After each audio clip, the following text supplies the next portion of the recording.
Welcome in, I'm Archers, and as we are approaching the end of coverage for the OP11 meta, I figured now was a good time as any to cover Blue-Black Usopp, a leader from OP10 that I really have enjoyed playing in OP10, but actually haven't played too much of in OP11. Why, do you ask? Well, I think that the overall deck list, the composition of it has to be a little bit different in order to keep up with the giants of Blue-Purple Luffy, Green-Purple Luffy, and everything else in between. So, that being said, I have tried a bunch of different builds over the past month.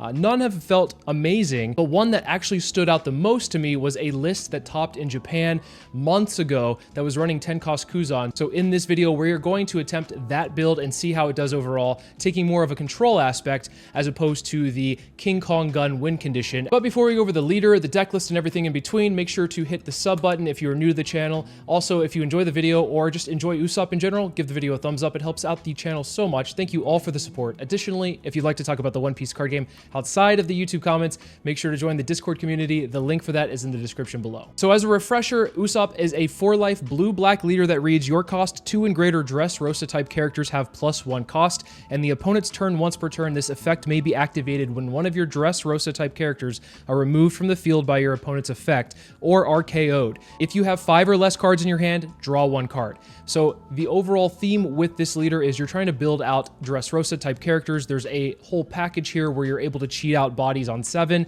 but the way that we have changed this in order to be able to combat with the Blue-Purple Luffys going really tall and really wide is we've added more of a control aspect to the deck. So let's go over what we have here. Starting off, we're running a playset of Leo. This is very standard. It's a searcher from OP10 that just says on play, you may rest your leader or stage. If your leader is Usopp, look at the top 5 cards of your deck and then reveal up to 2 cards other than Leo that have the Dressrosa type, and then put them into your hand and then put the rest on the bottom of your deck and then trash 1 card from your hand. So this will help you filter out bricks that you might have. This will also be able to get the key pieces you need for your combo, which we'll go over right now. We have a 7 cost Kairos and a 7 cost Rebecca. These 2 are going to be your key pieces for when you're comboing. What the Kairos does is on play returns a cost 5 or lower character to the owner's hand. It's a 9,000 power base, which is insane for just a 7 cost. Really great tempo if you're able to play this down on curve, bounce a 5, and then swing into something with the stage, which we'll go over in a bit. This might be a little bit confusing for people that are brand new to Usopp, but don't worry, we'll try to explain it the best we can. The Rebecca is the whole key piece here with Usopp. We have a combo with Rebecca that basically is on play when you play this character. If there is a cost 8 or greater character in play, it counts itself because of your leader ability giving it +1 cost, draw a card. Then reveal up to 2 cost 7 or lower Dressrosa type characters other than Rebecca from your hand, play one of them as active, and then if the other has a cost of 4 or lower, play it as rested. So as you can see, we are able to play this on 7 and then be able to cheat out a Kairos and then hopefully a 4 cost of your choice, which we'll go over a little bit later. And that amount of tempo is just very overwhelming because what you're often able to do is bounce a 5 with this Kairos, and then we have a 4 cost Zoro, which will KO a 4 cost. So this whole play on 7 is how the Usopp deck takes over a game and kind of gets that momentum back for the first couple of turns being a little bit slow. Now, an interesting addition from OP11 that I saw that this player had put in was an 8 cost Luffy, which doesn't have a Dressrosa type, but it actually synergizes really well with the 10 cost Kuzan and some of the other cost reductions that you have in the deck. This has a rush built into it, and when attacking, you may trash 1 card from your hand. So this allows your leader ability to be pretty much online to get into that 5 range for your hand. And then on top of that, you can return 1 character with a cost of 4 or less to the owner's hand. It can be your own, it can be the opponent's, likely will be the opponent's, and then give up to 1 rested Dawn card to your leader or character. You can put it on itself, you can put it on your leader, you can put it on whatever you want. So this Luffy has a very interesting role in the deck because I think it's a nice finisher, or at least a good surprise piece after you have already established some sort of cost reduction onto the field.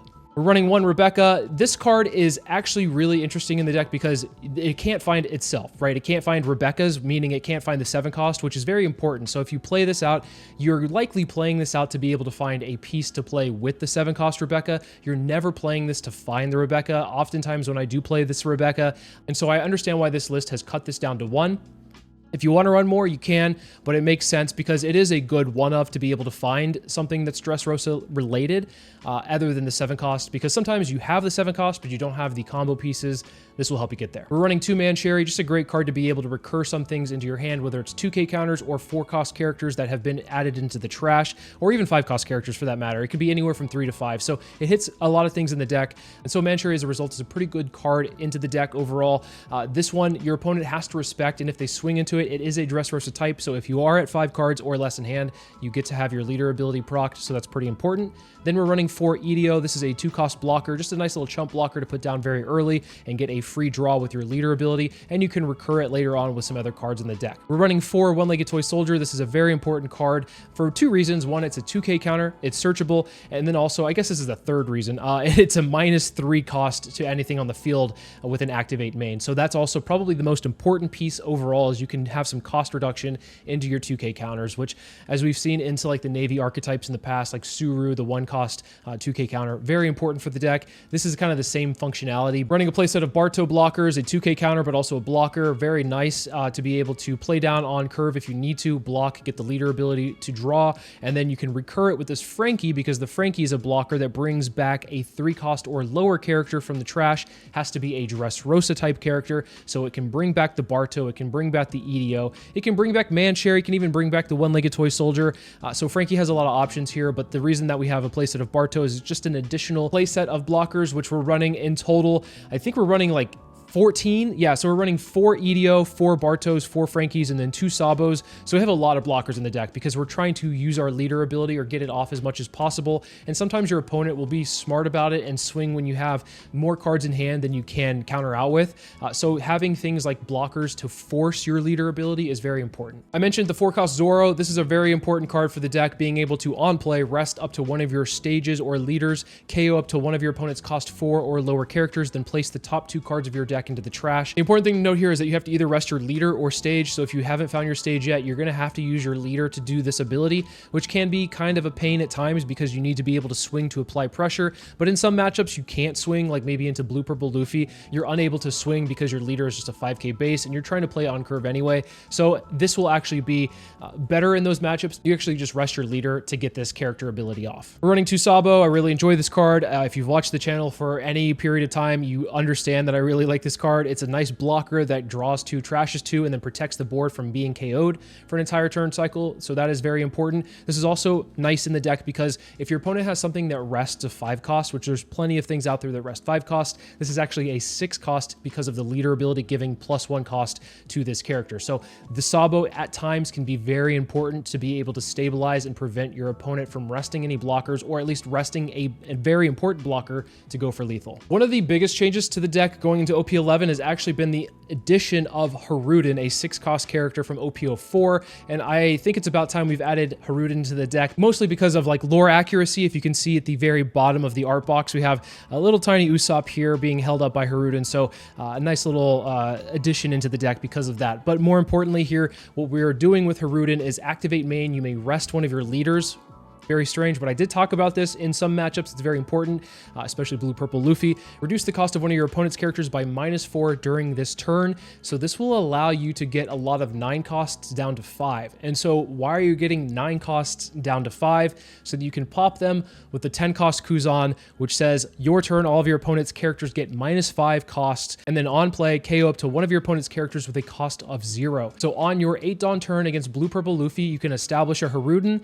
This cannot be touched by anything in Blue Purple Luffy's deck other than Red Rock, and if they're using a Red Rock to get rid of a Haruden, that's 1 less Red Rock to get rid of a Kuzan. So Haruden, being a 7 cost because of the leader ability, can't be put into life by Big Mom, can't be hit by Gravity Blade, so it dodges all of those removal, and it can sit there for an entire turn so that you're able to at least get this Kuzan established. And once this Kuzan is established, it's all hell breaks loose. You can go and play this Rebecca into bringing out a Kairos into a Zoro and bounce and KO things. So the whole thing with this deck is being able to establish Haruden into Kuzan, and then you just pop off from there. And if you have this Kuzan established as well with this Luffy coming onto the field, you can bounce back a 9 cost to hand and also have an 8K body swinging in the same turn. So we have a very insane amount of control at the top end here. We just have to survive long enough to get there. And with 14 blockers and lots of 2K counters, it's very possible. And then of course we have to have stage in the deck at a 4 of, because we need to see this for a lot of our pieces here. Being able to use the Leo without having to rest your leader, being able to play this Zoro without having to rest your leader, very important for a lot of things here. And then of course, if you're playing Haruden, you're gonna have to rest your leader, so you need your stage in order to pop things with like the Zoro. So yeah, overall, the stage is kind of the bane of the deck. You have to have it, but it's also a pain once you have it and you've played it. If you run into more of them, you hate seeing it, which is why Leo's very good, because it can pitch the stage out if it searches into the deck. You can also pitch it out with Sabo. You can also pitch it out for the A-cost Luffy. So we do have a couple of ways to get it out of hand that is beneficial for us in the process. So stage, love it, but also hate it. You have to have it. So with all that in mind, this is a very control-oriented deck. Like I said, we're not running King Kong Gun here, although I do miss it in this deck because I think you can get some very nice surprise lethals against a lot of other decks, but the main purpose for this deck is to be able to beat blue-purple Luffy consistently, being able to remove their bodies turn after turn after turn, which, as we all know, if they start establishing multiple 9 cost, it just becomes very out of hand very quickly. And so this, at least version of it, will help with that if you do decide to play this version. Enough about how the deck functions. Let's take it in the sim and see how it actually does. Green Purple Doflamingo is a deck I never see anymore, but I do want to play this out because of the fact that it just feels right? We're playing Usopp versus Doffy, so let's just grab the Colosseum and the Haruden. Haruden's going to be good for later. We can pitch out the EDO and then play out the Colosseum. Pitching out the EDO might be a mistake, but I think that we have a couple of blockers as well. We have a Zoro to play on the next turn if they decide to play something like a Sugar. So we have a couple of options here. Haruden's going to be very important. They just swing 8, and that's fine. We'll just take this one because we don't want to give them 2-2Ks here. And that's probably the best way to play it against Usopp. Just swing really big and force them to counter out really hard early or get their leader ability off. We'll just swing 5. They counter out. We'll go ahead and play out the Leo, see what we can get. We grab a Rebecca. And I guess another Kairos doesn't hurt. Or Haruden. We could dump the other Haruden. I think is fine. We'll play out a Barto here. We don't need too many bricks in our hand clogging us up because we do run a fair amount of bricks in the deck overall. So I think it's fine to just grab the Haruden and the Rebecca, just tossing the other one out of the way because we only really need one Haruden anyway. They're not going to really do much against it. Here, Birdcage is not really that effective. We'll go ahead and just give a 2K. I was going to say block. We're going to give him a 2K here because of the fact that we want to stay relatively low in hand size. We'll swing 5, and then we're going to establish this Haruden, which Haruden will definitely put in work for the next turn if they decide to play something above 5 or above 4, because we have the combo ready to go with Rebecca, Kairos, Zoro. So that's pretty nice to see overall. The Sugar comes down to rest Barto. Barto will just stay rested, of course, but I think the important thing to note here is that if we play our Rebecca combo next turn, the Sugar ability still gets to proc because the Rebecca comes down first and then brings its stuff out. And then once it comes out, Sugar ability kind of recognizes that Rebecca came down, so it rests something first. So keep in mind that that's the order of things. Swinging 5 into lead here, I kind of just have to take this one. I could give him a 2K, but it feels really awkward. Just take it. Kuzan's fine to see here. I think in a green matchup, it's not awful because green definitely has some big bodies that we have to worry about. Diamante being a 6K body is kind of annoying. What do we do here? I guess we just swing 7. We could just swing 7. We can bounce the Diamante back to hand and then KO the Sugar. I think that's probably our best bet. Although I do want them to swing, or I want them to block with the Diamante so I can swing into it. It doesn't really matter. Let's just go ahead and play this Rebecca out. And then, yeah, we should just bounce the Diamante and then KO the Sugar. We will rest the stage. Well, as I said, Rebecca comes down. The Sugar recognizes the Rebecca coming down first, so the Sugar gets to rest whatever it wants at that point. Resting the Kairos makes sense. We will go ahead and KO, swing 6, bounce the Diamante back to hand. And they'll probably just counter out of this one. They have a lot of cards in hand. They don't want to go down to 1, especially when I have a board this wide. That being said, the Zoro does not get to restand because of the fact that it is a 5 cost and Birdcage locks down all 5 cost or lower characters. Kairos and Haruden and Rebecca all get to at least restand at the end of the turn once they've swung. Well, I guess the refresh phase, not the end of the turn. And a 2K as expected to come from them. This turn being on, what, 9 Dawn? I am not entirely sure what they might have. They could have like a Big Mom. I don't think they're running Big Moms in the deck list. They could be running the 8 cost Purple Doflamingo, which, yeah, that's probably their best bet if they're going to play something. Play this, which will bring out a 5-cost or lower character. They have a bunch of different options here. They could bring out Rosinante, which is probably, in my opinion, the best for them to play out. They could be bringing out, is it Senor Pink? But Senor Pink doesn't really do much here because I don't think they have any events in the trash. Rosinante pitching out the Beam Sword is very threatening because it may mean that they have another one. And knowing that they have Beam Sword, which you should expect that from purple decks when they're running Rosie because it restands Dawn at the end of the turn, I think that we have to swing kind of suboptimally. We're going to counter out of the 6k swing here because we don't want to go down to 1 with these bodies on the board. We can actually, since we are going to 10, we can play this Kuzan down. We can go Haruden to reduce the cost of the Doffy, resting our leader, and then play out the Kuzan over. It doesn't really matter. We can play it over whatever. But let's go ahead and just swing 9 first so we don't get the, if they do run Beam Sword, or if they have a second one, they don't get the free rest. Kind of have to work for it if that's the case. Yep, as I thought about it, I was thinking, okay, if I swing with the 9 into 5, they have to give me a Beam Sword, but they also have to give me another 2k counter plus a 1k or an additional counter event. So I think this is probably the best way to swing, knowing that they have Beam Sword in the trash. Sometimes they have 2 in hand. Sometimes they just fake you out and they have 1 in the trash and then none in hand. So Lap Thread is pretty good. It gives them a +2 for the rest of the turn, making it pretty impossible for me to swing into. Not that I would have anyway, because I'm resting my leader to get rid of this Doffy, and then we'll pass the turn after that. They could be running the 10-drop. The 10-drop would be pretty solid here, being able to rest my leader, the Kairos, and the Haruden. And at the end of the turn, the Barto would go into the trash, because I think Birdcage procs once you're at 10 Dawn total. They also might just be playing, yeah, Senor Pink here, I was going to say, to reduce the Dawn so that they can't proc Birdcage. Something that is worth noting here. They do grab the Noro Beam Sword. So we kind of have to swing awkwardly again. Swinging with the maybe Kuzan. We could swing with Kairos as well. It doesn't really matter. We'll have to see what they do here, though. Another Senor Pink coming down here. They might be grabbing the other Beam Sword, which is kind of a pain. They are grabbing the other Beam Sword. Okay, good to note. They will probably just swing 7 here and then restand 4 Dawn because of the Rosie ability and their leader ability. And then they'll have the 4 Dawn ready to rest whatever I swing at them. Whatever the first swing is, they're going to immediately use both Beam Swords. Oh my gosh. And a Sugar to come down. This is quite the nuisance. Swinging 5 here, I'll just give them a 1k. We can't play a Rebecca. We can't play Kairos because if we rest, or if we play the Kairos, it gets rested by the Sugar. We kind of just have to push because we know that they have 2 Beam Swords, so that's +4, and they might have another 2k in hand. So they could have, I mean, we'll just swing here immediately and get both of the Beam Swords out of hand. Otherwise, they just take this hit. If they, yeah, they have to use it here because it means they're resting a Kuzan, they're resting Haruden. Then they'll have 1 card in hand. And we could probably just, we couldn't math it out. We can't like lethal it here, but we can at least pressure them hard enough. They take it. Okay.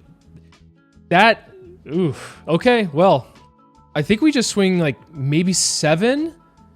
We might be able to swing 8. Knowing that they didn't have enough to counter out of that, I don't think they're going to have 2 2Ks here. They don't, so then we just put the... Oh, are they going to have a trigger to rest the Rebecca? No, please don't. Please, no. Spiderweb. Okay, Spiderweb's a pretty good one for them as well. Might not be able to save them. It won't save them because 11 into 7 is guaranteed lethal here. Little Black Bears and a Sugar. So, yeah, we just played our game, and it was much more impressive against GP Luffy than I thought it would be, but Kuzan definitely put in work for this match. All right, the whole reason why we built this deck, Blue-Purple Luffy. I think this hand is okay. We have a Stage, we have a Frankie, and we have a Haruden. We just have to draw into the rest of the things, which is possible, especially since that Sabo top deck will allow us to dig deeper into the deck later on. So yeah, looking pretty good here. We'll go ahead and counter out with the 2k counter, which we can get back with the Frankie the following turn. And if we bring the 2k counter out with the Frankie ability, they're likely going to swing the Doflamingo blocker into it, which means we can get rid of a blocker or at least pressure a 2k out of hand when we're swinging with our leader into it. Because if we're looking at our curve here, 4-6 means that we're not swinging into the leader for a couple of turns. which sucks because we want to pressure blue-purple Luffy. Their hand size will get really big late game, and if they have a really big hand size early to mid game, yeah, we're in a lot of trouble if that's the case. So putting the Frankie down, not swinging, that's fine. It is what it is. And then this turn, what we'll do is we'll block with the Frankie just immediately. We'll use our leader ability to draw one. Kairos is nice to see. We'll put out the one-legged toy soldier. They play a Bond Clay to ramp up. And then I imagine they just swing the Doffy here into the one-legged toy soldier. This is a threat to a lot of people. I don't have anything to combo it with, but it's a threat. We'll swing 5 into 4, and if they decide to counter out, then we can swing in with the Haruden because Coliseum gives it rush. And then on top of that, this turn, we're going to probably take a couple of hits here. If they're swinging 6 into lead, which they will, we don't have a 2k counter. And if they swing 7 into lead, copying the Haruden with the Bond Clay, then we're going to have to just take the 7. So we'll go down to 2 life here. Rather unfortunate, but it is what it is. We don't really have any other options, so hopefully they don't hit us any harder. Gravity Blade to Haruden. Newsflash. This is why we built the deck. Haruden is not going to be Gravity Bladed because of the fact it's a 7 cost. So coming in clutch there. Minor misplay, but I don't think the opponent expected that, to be quite honest. So here, because we don't have the combo, I think we just play a Mancherry. I think we go Mancherry, Ideo, Sabo, just to dig into the deck a little bit deeper, have some blockers on the field, and then a way to recur things. Because the Kairos established is not bad, but the problem is Kairos isn't bouncing anything worthwhile. It's just there. It's a 7-9 vanilla, and we want to be able to use this effect to be able to get that tempo back in case they play something. We can Haruden and then Kairos it back. Because from here on out, I expect just nothing but 9 costs to start hitting the field. We do have the Rebecca combo, which is really nice to see. And they grabbed an Usohachi 2k counter, so keep that in mind that they can't rest the Sabo, but they can rest the Ideo. So blocking with the Ideo as soon as possible is our best bet. I say that, but I'm going to block. Yeah, I was maybe a 2k counter, but block is fine. Drawing into the... Oh my gosh, what a nice draw here. Kuzan is exactly what we love to see. And to a Sanji Nami... If it was a Sanji Big Mom or Sanji another 10 cost, or sorry, Sanji 9 cost, then yeah, I would be a little bit worried. I wouldn't be that worried though, because I have Kuzan in hand, I have Haruden, but I'm not feeling worried at all right now. Because basically what they did is they just paid 9 to play out the Nami, because the Sanji's done after this. Swing 7 into 6, they take that one. Let's go ahead and use the Haruden ability to rest leader, -4, and then we'll KO the Sanji with the Kuzan. Now, if they have a red rock for the 10 cost Kuzan, that's unfortunate, but sometimes they have it. Sometimes they don't, though. And this might be one of those times where they don't. But with 8 cards in hand, drawing into another one, I think, they might have it. My luck, they usually have it. Okay, 6 into lead. We'll give them a 2k here. That's fine. What combo do they have this time around? Sanji into 9 cost Luffy. That's actually really powerful. It puts a lot of pressure on me here.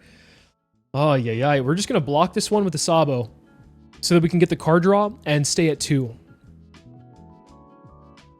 Yep. Perfect. Drawing a 2k counter. Love to see that. We want to be able to draw into as much counter as possible. Hate drawing into bricks, but part of the game. It happens from time to time.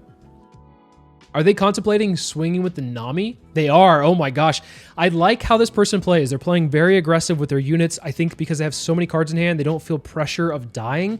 So that makes sense as to why they're swinging with their blocker here. Let's go ahead and just grab a Rebecca, see what we can get. I'm trying to search for a combo piece for the Rebecca, the 7 cost one. I don't see it. Unfortunately, I was looking for the Zoro, but we don't have it there. If we could go Rebecca, Kairos, Zoro, we'd just clear their board. But unfortunate. We'll swing 7 into 6 here, try to get this body off the board. They give us a 2k counter. Okay, me swinging this Kuzan here actually is a little bit troll. I should have played Rebecca out first. Or I guess use the Mancherry, play the Rebecca, get the Rebecca combo to bounce something back to hand, and then swing the Kairos into Nami because it has the pseudo rush this turn. They just let it go. And then I would have had the 10 cost Kuzan to swing into life to pressure their life a little bit more. That's a misplay on my part. but I think we'll still be okay regardless. Let's go ahead and just Rebecca into Kairos. Oh, we drew an 8-cost Luffy. That's pretty good here. We're going to play over the Rebecca and then play the Frankie. We're going to bounce the 9-cost Luffy back to hand. The reason we're bouncing that back to hand is because it's just a higher attack target here, and if they want to, they have to play it from hand again as opposed to comboing it. If we give them a Sanji, then they can bring out 2 bodies again the next turn, and they have a 10k body on the field also. So I think I'd rather just have them have the 9k body, and if they're going to play the Rush Luffy, then they have to just do it from hand. They drew another Usohachi 2k counter, so that means our blockers are very ineffective here because we don't have Sabo anymore.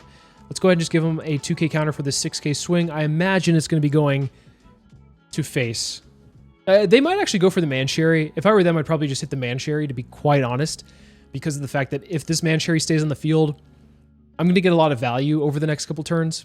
They're going face. You know what? I also respect that decision as well. Going face means I have to be playing very carefully, and they have so many cards in hand. They have 4, 8, 12 cards. No, I can't count. 11 cards in hand. I'm from Alabama. I can't count.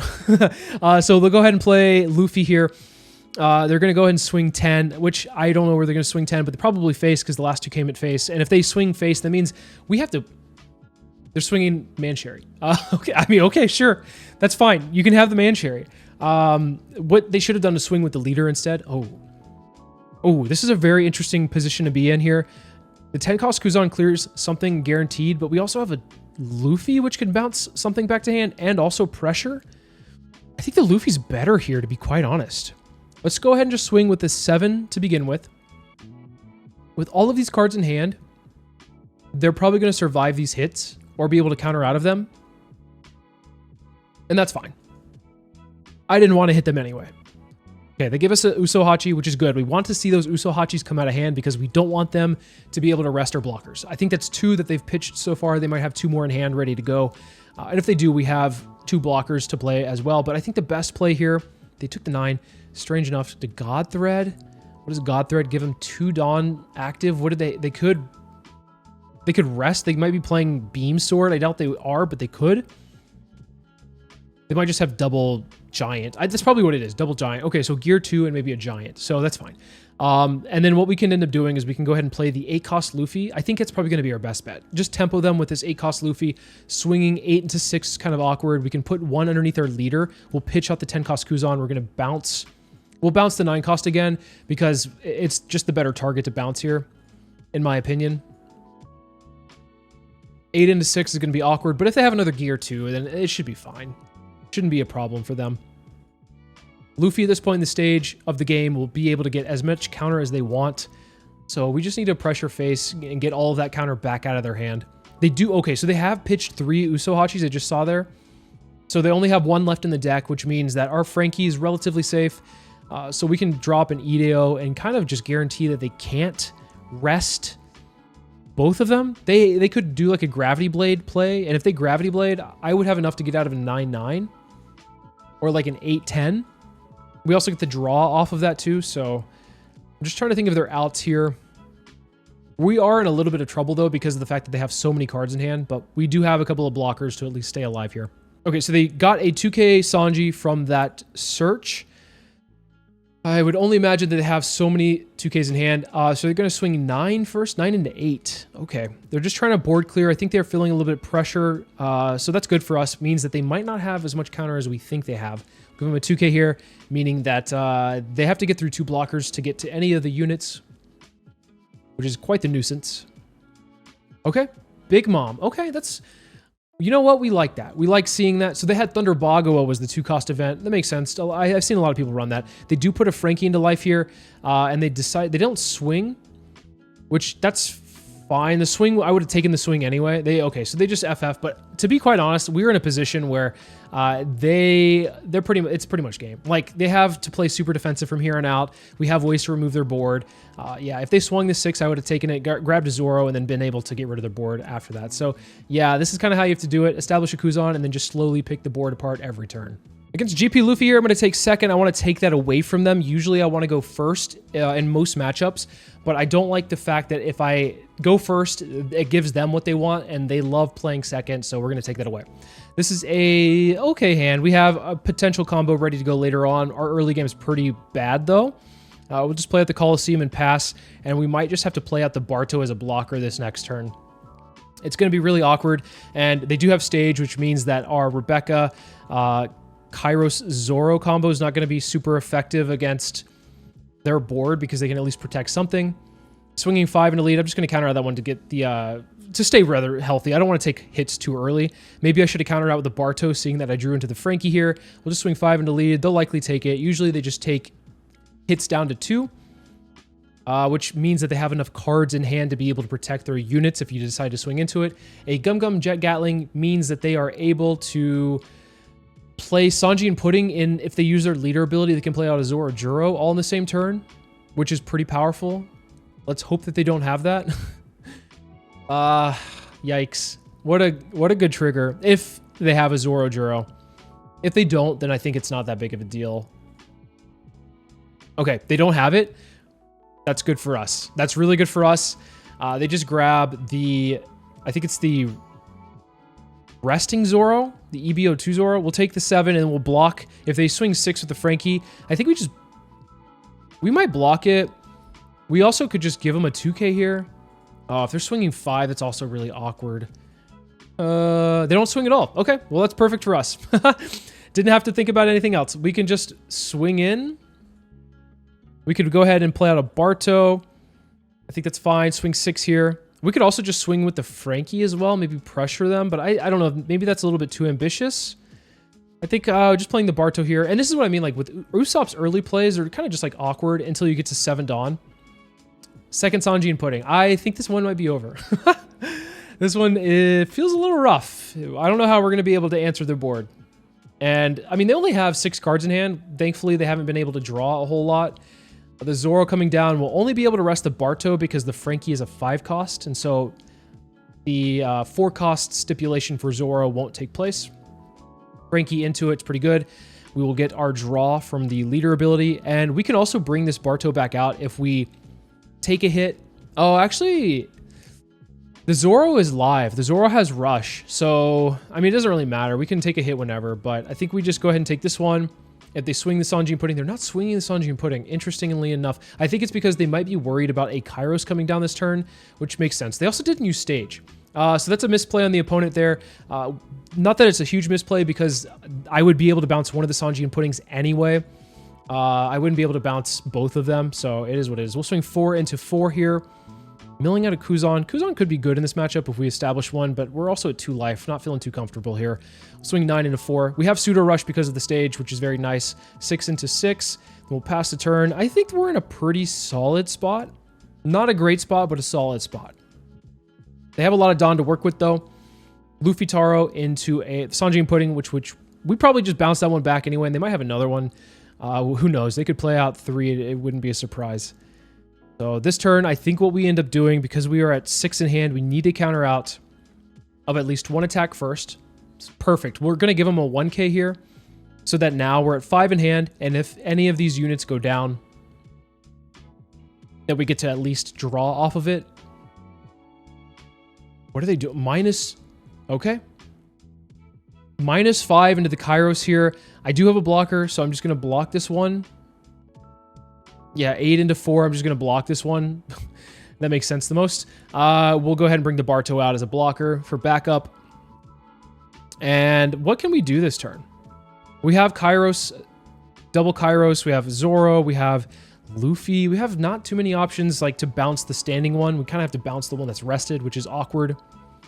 6 into 6, they just counter. They have 4 cards left in hand, by the way, so we could also just push for game. I think we want to swing... If we're going to swing, we just swing base numbers to them, make it really awkward. They're giving us 2Ks here. That's pretty good. There's an argument to swing the Kairos like 10 before anything else. Let's go ahead and swing 9 into 7 and see if they let this go. They are not gonna let this go easily. They're running Hody Jones. I respect that because I was running Hody Jones in my build for a little while. It's a nice little surprise closer against a lot of decks that don't expect it. So let's go ahead and use the one-legged toy soldier. We're gonna play out the Kairos and bounce the Sanji and Pudding back to hand, and then we're gonna swing in to the rested Sanji and Pudding and ask for another Gum Gum Giant, which looks like they will happily give us. And they're gonna go down to 3 Dawn, going up to 5. They could play a Sanji and Pudding, get a card draw, use their leader ability, get some extra Dawn back, but I think they're in a rough spot here. Looking at my board, I think we're in a pretty decent spot overall. Did the opponent misplay it at any point in time? They did play a couple of weird plays with like the Gamma Knife, I think, but everything else seems to be okay. All right, 6 into 5 here. We'll just give them a 2K because I think we can, and we need to keep this blocker alive just in case they decide to go after a body, which they do. I think actually it doesn't really matter anyway. We can let this one go, get the card draw off of it, see what we get. Rebecca Kairos Zoro combo is pretty nice, but I don't think we're going to be playing that this next turn. We'll take the 8, and then they leave one open, probably for Gum Gum Giant as well. But I think this Luffy will be a good time to at least show it off here. We can swing 8 into 6, bounce the Nico Robin, and then put a Dawn underneath my leader. So we can swing 6 here. Swinging 8 first, is really good for us because that means they get rid of the Gum Gum Giant out of hand. We can swing 6 with our leader, and then we can go 10-10, which is pretty nice as well. Okay, maybe we just go 9. 9's pretty awkward. They have the counter for it. Okay. Do we just focus the board here? We could also just pressure. I think we just focus board. I think we just go 10 and 8. We could have probably swung a little bit better here, but I think it's fine. Let's go ahead and play the Leo, rest the stage, see what we get. 2K counter and a 1K counter, which is great because we can pitch out the Kairos, which is a brick. Now we have more counter in hand, a blocker on the field, and it's going to be very difficult for them to get through this because they can't play the 6-cost EBO2 Luffy because they don't have enough Dawn. The Frankie is not going to do it. Not going to cut it here. Although it does allow them to get all of this Dawn back, so that's pretty nice. In a world where maybe I don't have counter, I think it could work, but I have enough counter to get out of most of this, especially if they're going to start off with a 9 swing. I feel like they probably should just do 8. They should do like an 8-9-9. We'll go ahead and block, get the card draw off of that. Yeah, they're going to just go 8-9, which we can get out of both the 8 and the 9, so I think we just take the 8 and force them to put all of the rest of the Dawn on the Sanji and Pudding, so that if they, for whatever reason, have Gum Gum Giant to get out of a swing, it wouldn't matter. They have 2 cards in hand anyway, but maybe they're not going all the way in. Okay, so they're going Nami to find a Frankie, 1K counter, and then 8 and delete. I think they should have just gone 9 at that point, but it doesn't matter. It didn't matter either way because I had 9. And then here we just have lethal. There's no way they get out of it. So yeah, opponent might have played a little bit strange at some points. We'll give them a GG, but I think overall they played it well enough to where they could have won in a different position. All right, on to the next. We're playing Enel here. They decide to go second, which is fine with us. We want to take that first, and this is actually a very good hand here, having our Rebecca Kairos Zoro combo ready to go. And we also have an EDO as well to put onto the field to get that block and get our free draw. We could also put the Manchiri on the field at the same time. Although if we do that, we do take a risk of them playing out a 4-cost Kuzan, and then we only would have like 3 cards in hand at that point, so it's kind of awkward. So if they do have a Kuzan here to put the EDO into life, we can pitch the Manchiri, or we can pitch something else, but I think that's the main reason why we don't want to give them 2 cards here. So let's go ahead and just block, snap block. Here, I think we're just going to go 5 into lead, and then what we'll end up doing is we'll play out the Frankie. I don't think I want to play with the Manchiri, or well, we can't play the Leo at this point because we've rested our leader, so we wouldn't get the ability off. But I think playing the Manchiri once again opens us up to having it being removed by the Kuzan, if they do have a Kuzan. And then once they get to like 8, I think it's fine to be putting the Manchiri out later on because they're not going to be wasting resources on it overall. 7 into lead here. I think we just take this one because we don't have a 2K. And then we can combo off this next turn. Oh, we can really combo off this next turn. Let's go ahead and swing 5 into lead with our Usopp. And then what we'll do is Rebecca Kairos Zoro, or we could Rebecca Kairos Frankie. We could swing Frankie since they countered out here. I think that's fine. And then we'll go Rebecca. I think because we have Frankie rested, doesn't really matter. We need to save the Zoro for later. So let's go ahead and just put the Frankie on the field. Just an additional blocker ready to go in case they decide to swing into the other one. And then if we can combo off again, I think we're in a pretty good spot. If we can put a bunch of bodies on the board, then we're good. Okay, they just ignore everything. I'm fine with that. If you leave my bodies on the field, I'm incredibly happy with that. Playing out the Sanji to draw 2. Interesting. Okay, so they draw 2, trash 1, trash a Godsopp. Their hands are looking pretty good here. It's going to be difficult to break through, but it's going to be a slow grind. Let's go ahead and just use the Leo, resting our leader. We could grab a Colosseum. It might be a little bit late for that. We could just grab a Rebecca as well. I think Rebecca to get a combo off would be perfect here. And then I guess we could grab Colosseum. We could play the Colosseum because we would have enough to play out the Rebecca. So let's go ahead and play the Rebecca out. We'll play out the Kairos. We'll play it over the Rebecca, and then we'll play the Zoro. We'll bounce the Sanji back to hand. You can play over the Rebeccas, which is probably ideal here. We want to leave them at 2. We don't want to push them down to 1. And then this next turn, they are at 10, so they might have a 10 cost ace, which would have just the rush. They don't have it. They might have a 10 cost rush Enel the following turn, which is something to keep in mind here. Here, I think we just block. I think we just block because of the fact that we don't want to go down to 1. We can get our leader ability off and then also proc this Leo to see what else we can get. I guess we just grab double EDO and just pitch one of them because we don't need 2 in hand. Brule, so they're blockering up. They're getting ready for like a big attack here. We're going to go ahead and just swing 5 into lead, poke them down, see what they do here. Probably just give us a 1k. And then I think what we do is we play out this Luffy. Luffy will swing in, which is kind of awkward, but swinging 8 is not really what I want to do here, but I think it's okay. We're going to bounce the Brule back to hand. And then I think we could just do 8, 9, 9, 9 and see what goes through. Okay, so the 8 went through. Wow, interesting.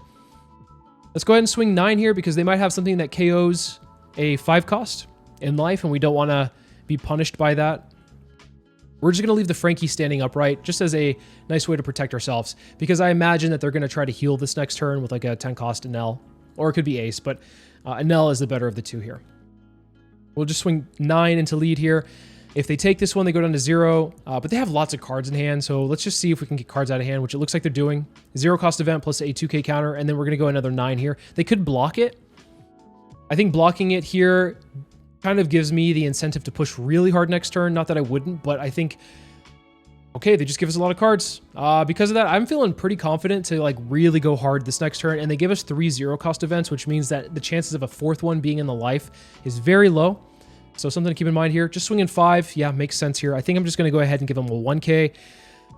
I think a Leo or EDO is fine. Any of these are fine to drop. It is important to note that we might need a blocker later on. So let's just go ahead and drop the Leo. Ace into face. We'll go ahead and just block, get the leader ability, put the Leo out onto the field, use the Leo ability. And I mean, we could play another Rebecca combo, but I don't think we're going to really do that. I think we could pitch out the Haruden or the Rebecca. It doesn't really matter because we're not really looking to fill out the board any more than we have it. Interesting. This Kuzan's actually a pretty good play here. I think it's actually pretty solid. A nice little setup for the rest of the game. We'll go ahead and swing 5. We're going to swing 5. We'll swing 7, 9, 9, 9. Okay, they're giving us a lot of cards here. This is really good. We could have pitched a card to swing, like put a Dawn underneath, but I think it's fine to not do that. 8, 9, 9 is exactly what we need to swing. This is really hard for them to counter out of. They'll probably go down to 0 if I had to guess, unless this is a trigger that will stop an attack, but it doesn't look like it. So another 9 coming their way. I don't think they're going to give us 3 cards out of hand. I think they're probably just going to take this one, go down to 0, and then play a 10 cost Enel. Kiku Nojo out of life being there is rather unfortunate because it means, well, it doesn't mean that they have a better way of lethaling because they're probably just, yeah, I was going to say they're probably just going to swing 5, 6, 10. So let's just counter out of all of these so we're guaranteed to not die. But also if they have a 10 cost Enel, they might swing into one of the bodies on board, which I kind of also don't want that to happen either. Give them a 2k here. Yep, 10 cost Enel as expected. They just swing that one first. I think that's, it doesn't matter. If they're swinging 10 or they swing 12 at face, I'm likely taking both anyway. Yeah, I think we just take this one, go down to 0, and we just close out the game here because they have 3 cards in hand, and they have to have some godlike triggers in order for them to stay alive here, which I doubt will happen. But fingers crossed. I think swinging 9s Swinging 11 actually is better here in my opinion because of the fact that it's guaranteed to go through, and then we can just put the rest on this Kairos and swing 18, and then we have it. So we just have to pressure them with a very wide board, which is exactly what Usopp does. All right, to wrap it all up here, I am not entirely sold that this is the best version of Usopp. I do think this is a very creative version of Usopp that is meant to hard target a very specific deck with blue-purple Luffy. I think that this version can also do well into other decks, possibly. With Bello Betty sitting around in the meta, though, you don't really have a lot of time to play the 10-cost Kuzan, so that is something to keep in mind. You're going to have to probably mulligan hands, depending on your matchups, of course, which you should be doing in any matchup to begin with. So I think Usopp probably has a interesting spot in the meta. I don't think he's hyper competitive. I do think he's still worth looking at, and I'm not just saying that from a biased perspective because I like Dressrosa, I like Usopp.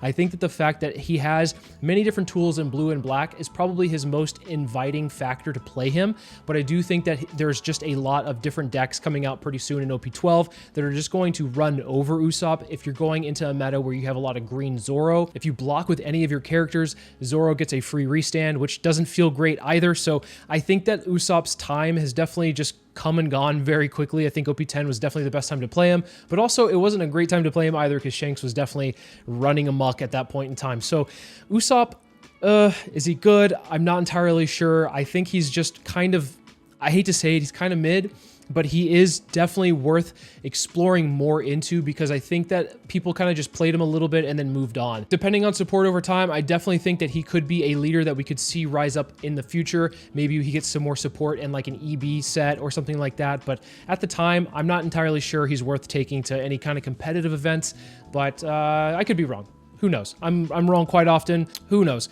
Let me know in the comments below, though, what you guys have been building with Usopp. What does your build look like? Is it the more traditional build with King Kong Gun, or have you done something a little bit more spicy? Super interested to hear your guys' thoughts. Thank you guys, as always, for watching, and I'll see you in the next video.